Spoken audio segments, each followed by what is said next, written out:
പുതിയൊരു വീഡിയോയിലേക്ക് എല്ലാ കൂട്ടുകാർക്കും വീണ്ടും സ്വാഗതം. ഹോസ്റ്റലിലൊക്കെ പഠിക്കുന്ന കുട്ടികൾക്കൊക്കെ കൊടുത്തുവിടാൻ പറ്റിയിട്ടുള്ള ഒരു അടിപൊളി മിക്സ്ചറിൻ്റെ റെസിപ്പിയുമായിട്ടാണ് ഇന്ന് ഞാൻ വന്നിട്ടുള്ളത്. വളരെ എളുപ്പത്തിൽ നമുക്ക് ഈ മിക്സ്ചർ ഉണ്ടാക്കിയെടുക്കാൻ പറ്റും. കേടുകൂടാതെ ഒരുപാട് നാൾ സൂക്ഷിച്ച് ഉപയോഗിക്കുകയും ചെയ്യാം. അപ്പോൾ റെസിപ്പി കണ്ടു നോക്കാം. അതിനുവേണ്ടി ആദ്യം തന്നെ ഒരു പാൻ ചൂടാക്കി അതിലേക്ക് 1 ടേബിൾ സ്പൂണോളം നെയ്യ് ഒഴിച്ച് കൊടുക്കുന്നുണ്ട്. നെയ്യ് ചൂടായി വന്ന് കഴിയുമ്പോൾ ഇതിലേക്ക് 1/2 കപ്പ് ചിരവിയ തേങ്ങ ചേർത്ത് കൊടുത്തൊന്ന് ഡ്രൈ റോസ്റ്റ് ചെയ്തെടുക്കണം. ഒരുപാട് തീ കൂട്ടി വെച്ച് ഫ്രൈ ചെയ്തെടുക്കണ്ട. മീഡിയം ടു ലോ ഫ്ലെയിമിൽ വെച്ച് സാവധാനം ഫ്രൈ ചെയ്തെടുത്താൽ മതി. ഈ ഒരു രീതിയിലൊന്ന് കളർ മാറി വരുന്ന സമയത്ത് നമുക്കിതിലേക്ക് നിലക്കടല ചേർത്ത് കൊടുക്കാം. നിലക്കടല ഒരു 3/4 കപ്പോളം ചേർത്ത് കൊടുക്കുന്നുണ്ട്. കൂടെ തന്നെ ഒരു 1/4 കപ്പോളം പൊട്ടുകടല ചേർത്ത് കൊടുക്കാം. പിന്നെ ഒരു 10-15ഓളം ഉണക്കമുന്തിരിയാണ് ചേർത്ത് കൊടുക്കുന്നത്. ഇത് നമുക്ക് നന്നായിട്ടൊന്ന് വറുത്തെടുക്കണം. കൈയെടുക്കാതെ ഇളക്കണം എന്നൊന്നുമില്ല കേട്ടോ. ലോ ഫ്ലെയിമിൽ വെച്ച് ഇടയ്ക്കൊക്കെ ഒന്ന് ഇളക്കിയിട്ട് കൊടുത്താലും മതി.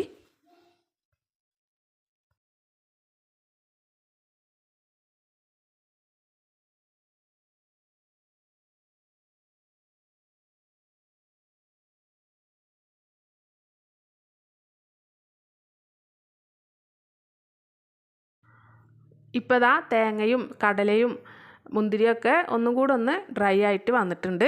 ഇനി നമുക്കിതിലേക്ക് ചേർത്ത് കൊടുക്കേണ്ടത് അവലാണ്. ഞാനൊരു 2 കപ്പോളം അവലാണ് ചേർത്ത് കൊടുക്കുന്നത്.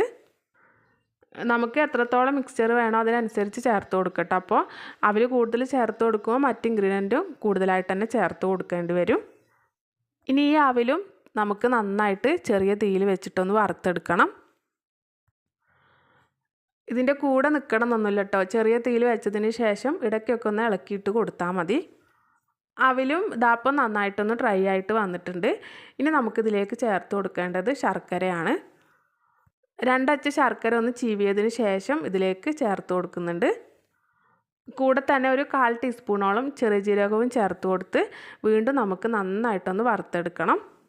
ഫ്ലേവറിന് വേണ്ടി ചെറിയ ജീരകത്തിൻ്റെ കൂടെ നമുക്ക് വേണമെങ്കിൽ ഏലക്കാപ്പൊടി വേണമെങ്കിൽ ചേർത്ത് കൊടുക്കാം കേട്ടോ. ഞാനിപ്പോൾ ചെറിയ ജീരകം മാത്രമേ ചേർത്ത് കൊടുത്തിട്ടുള്ളൂ. ചെറിയ തീയിൽ വെച്ച് കുറച്ച് സമയം ഒന്ന് വറുത്ത് കഴിയുമ്പം ഈ ശർക്കരയൊക്കെ ഒന്ന് മെൽറ്റായിട്ട് ഡ്രൈ ആയിട്ട് വരും കേട്ടോ. ആ സമയം വരെ നമുക്ക് ഇതൊന്ന് വറുത്തെടുക്കണം.